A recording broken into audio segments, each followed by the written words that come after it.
I've been working as a marketing exec for just over a year now. When the opportunity came for a promotion to marketing manager, I was hesitant yet excited.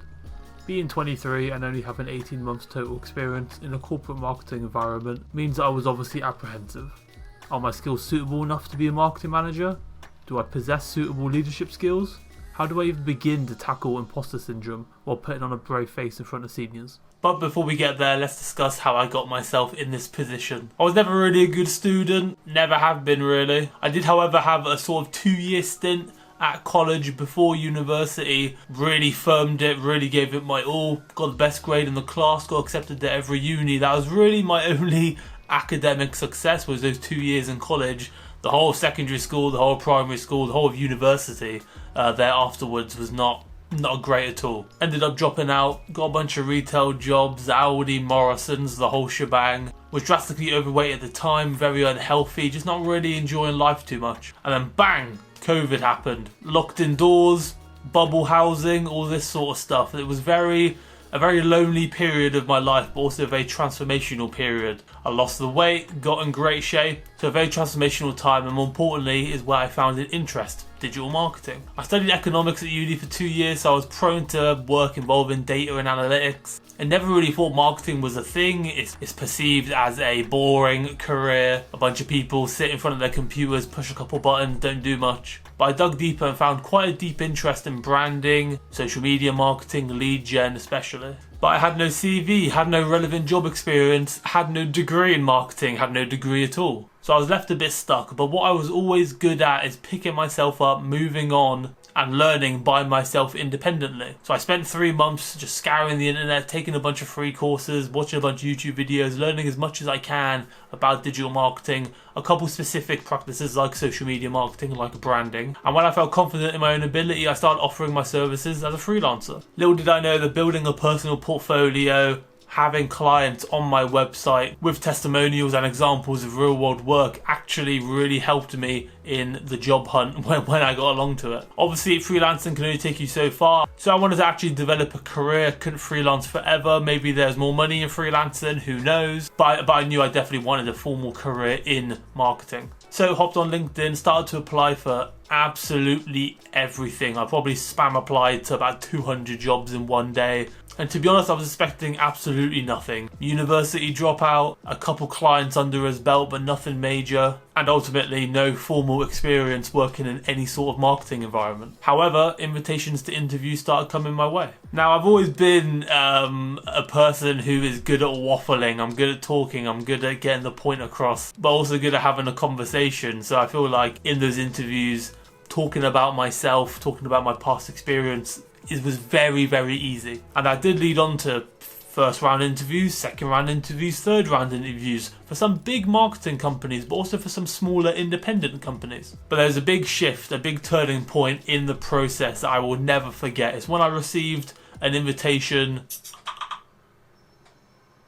But there's one thing that I did which really made me stood out to one specific job role. I was invited to a practical skills interview, which meant that I had to do some sort of practical task in front of the interviewer to show some sort of technical work and to prove that I can actually do what I'm saying I can do on my CV. But the caveat was it was a bunch of video work. Now at the time I didn't have the amazing setup I have in front of me now. I had a very old MacBook that struggled to open Final Cut, let alone create several different projects inside of it. So it was the night before the interview and I clocked that I'm not going to be able to run the programs efficiently enough. I had an hour to do these set tasks. So that night, 11 PM, I made the decision, you know what? I'm going to stay up as long as I need throughout the night to get these projects done in my own time.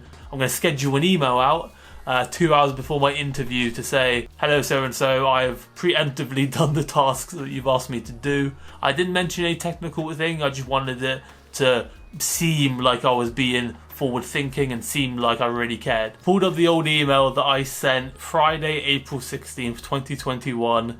Prior to our call, I've gone ahead and took the footage from blah blah blah you sent over and have compiled 10 clips that can be used for social You also find a PDF file within the So yeah, I've essentially done a week's worth of content production for free.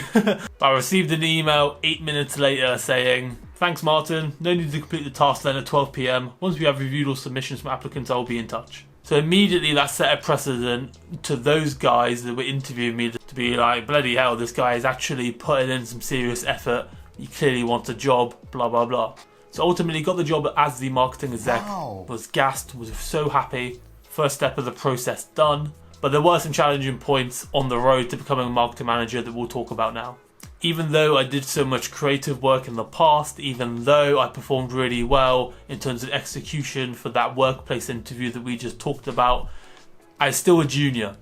Still had no experience working in any sort of agency, any sort of marketing firm, no experience whatsoever. They knew that jumping in and hiring me, obviously, but I think the execution is what really made me stood out. I say for the first 4 or 5 months of my marketing career, I was solely execution based. I was sent a message on Slack or sent an email with a task that needed to be done by X time, and I just did it. There's no strategy, no reviewing, no sort of analytical work, anything like that. It was just, we need this done for tomorrow, we need this done in 2 hours, help us. And I said, yes, of course. Ultimately, bigger projects started to come around and I put myself forward for these opportunities. And I said to the team, hey guys, I'm interested in taking the lead on this one. What do you think? We talked about it. They said, yeah, cool. And there I was, slowly but surely integrating myself as a managing this project, being the person with sole responsibility for this project. I was open and honest with my doubts. I talked to the seniors about it. Any help that I needed, I was given. They were open and honest with listening to me in terms of what I thought was best moving forward from a modernization standpoint. And ultimately ended with majority of these projects moving forward really well and performing exceptionally.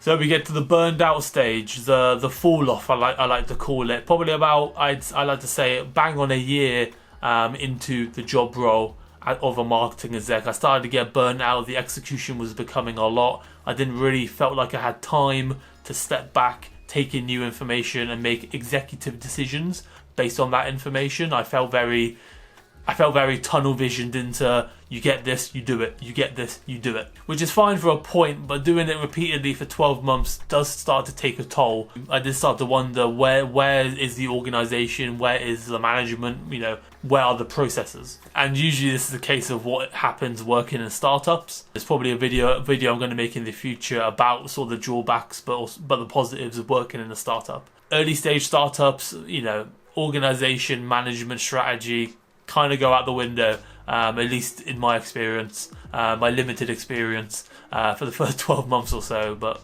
so also being younger, being a bit full of myself, being able to waffle, being able to talk myself up, I did get in a few confrontations, which the guys at the company didn't mind, because usually my confrontations were from a point of what I think is best for the company. I don't agree with this because I would like to test this. I would like to A/B test this.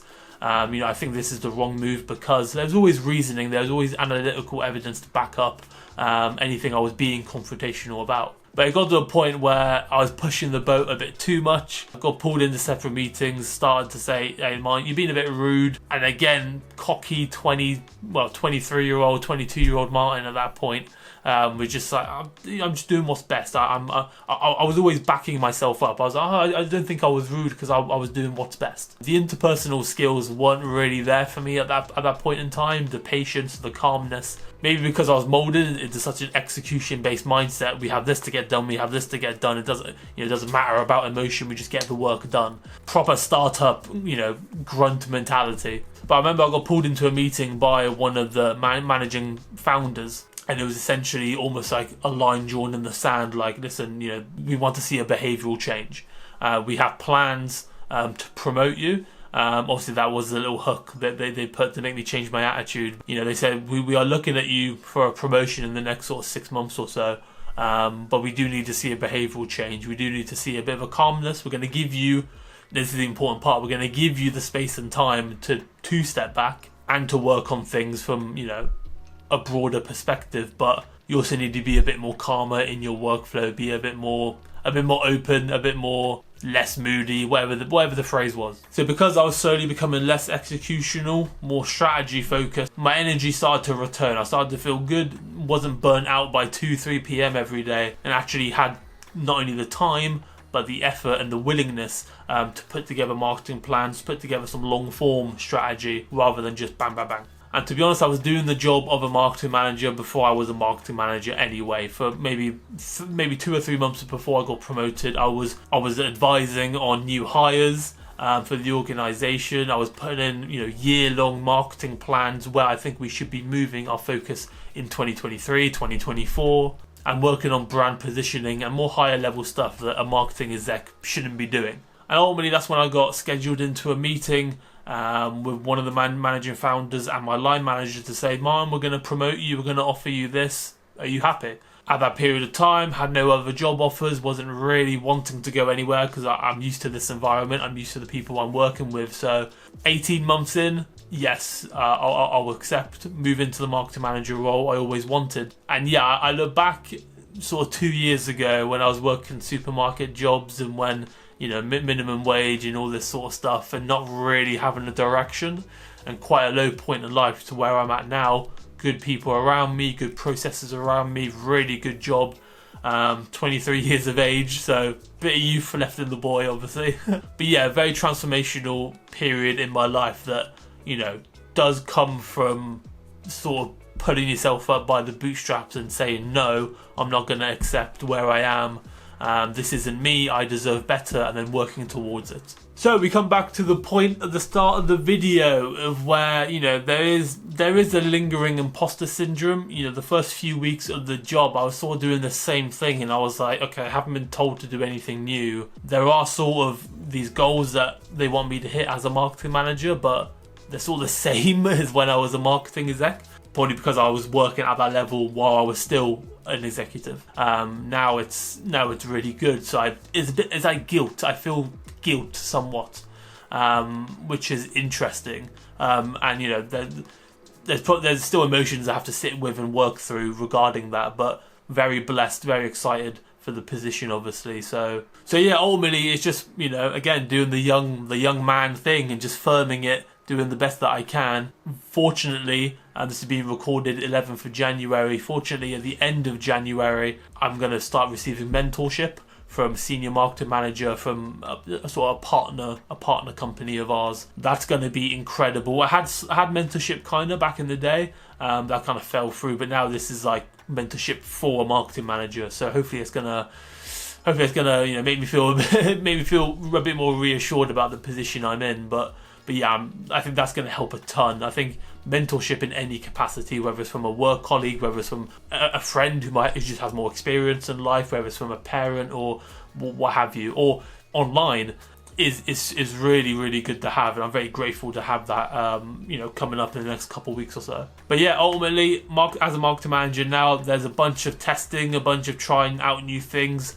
Some are going to work, some are not going to work. Again, that's a thing I have to firm and take responsibility for. But ultimately, the storyline is just getting started. Do I see myself as a senior marketing manager in a couple of years' time? A couple of years' time, I'll be 25, 26. That's still ridiculously young to be a senior marketing manager. I still can't get it in my head. It feels like yesterday I was like dropping out of university. It feels like yesterday that I was like playing football with my mates in secondary school, sort of thing. But yeah, I'm going to be proposing new ideas and just working on this process. But more importantly, I'm going to be documenting the process on this YouTube channel. I've always done YouTube from when I was 14, 15, but I feel like now I'm moving into a stage where on camera, I've always been confident talking, but on camera, I like talking, I like documenting the process. And ultimately, I want to look back at this video in like a year's time and see where I'm at in life, where I'm at with the YouTube channel, where I'm at professionally as well. But yeah, if you guys did enjoy the video, please make sure to leave a like, comment down your experience, comment any questions as well. I'm always happy to answer and give my own 2 cents to the best I can. But yeah, I think main key point to take away from this video is don't be afraid to try new stuff. Understand where you are in life, and if you're not happy with it, make an active change. I made several active changes that impacted everything to do in my life, and it's absolutely incredible. I'm a very happy man right now, even though there's imposter syndrome and stuff to work through. But thank you so much for watching. Appreciate your time. Subscribe to the channel. I think that's the first time I've ever said that, but yeah, subscribe to the channel. Appreciate you guys. In a bit.